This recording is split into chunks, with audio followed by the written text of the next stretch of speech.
अस्सलाम वालेकुम दोस्तों, उम्मीद करता हूँ सब लोग खैरियत से होंगे। तो दोस्तों, आज मैं आप लोगों के लिए एक ऐसा अमल लाया हूँ, एक ऐसा वजीफ़ा लाया हूँ जो बहुत ही आला किस्म का वजीफ़ा है। क्योंकि आज के इस पुरफितन दौर में हर इंसान कहीं ना कहीं ज़िल्लत और रुसवाई का सामना कर रहा है। कभी बाप के सामने ज़लील होता है, कभी अपनी औलाद के सामने ज़लील होता है, कभी भाई बहन के सामने ज़लील होता है, कभी दोस्त रिश्तेदार अजीज़ व अक़रबा के सामने ज़लील होता है। तो दोस्तों, इस ज़िल्लत से बचने का तरीका क्या है? तरीका मैं आपके सामने आज लाया हूँ। वीडियो को लाइक और शेयर नहीं किया तो दोस्तों पहले वीडियो को लाइक और शेयर कर दें, मैं फिर आपको वो वजीफ़ा बताता हूँ। तो वजीफ़ा क्या है? सूफिया कराम में से एक बुज़ुर्ग गुज़रे हैं, शेख अबू अल हसन अहमद बिन अली बूनी रहमतुल्लाह ताला फरमाते हैं कि जो शख्स इस इस्म का विर्द करेगा तो अल्लाह रब्बुल इज़्ज़त इस इस्म के विर्द करने से उसे जब तक वो ज़िंदा रहेगा वो लोगों में मुअज़्ज़ज़ और मुकर्रम बना रहेगा।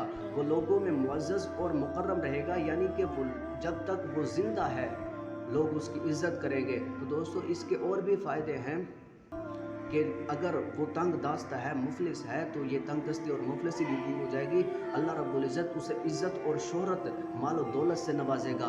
और जब ये वजीफ़ा करेगा तो उसके दिल में ये ख्याल होना चाहिए कि अल्लाह रब्बुल इज़्ज़त इस वजीफ़े के बदले जो मुझे अता करेगा, माल और दौलत, इज़्ज़त, शोहरत, वो हमेशा के लिए जब तक ज़िंदा हूँ तब तक मेरे पास रहे। तो दोस्तों, वो अमल कौन सा है? तो दोस्तों, नमाज ज़ोहर के बाद 100 दफ़ा या करीमू या अल्लाहू पढ़ना है।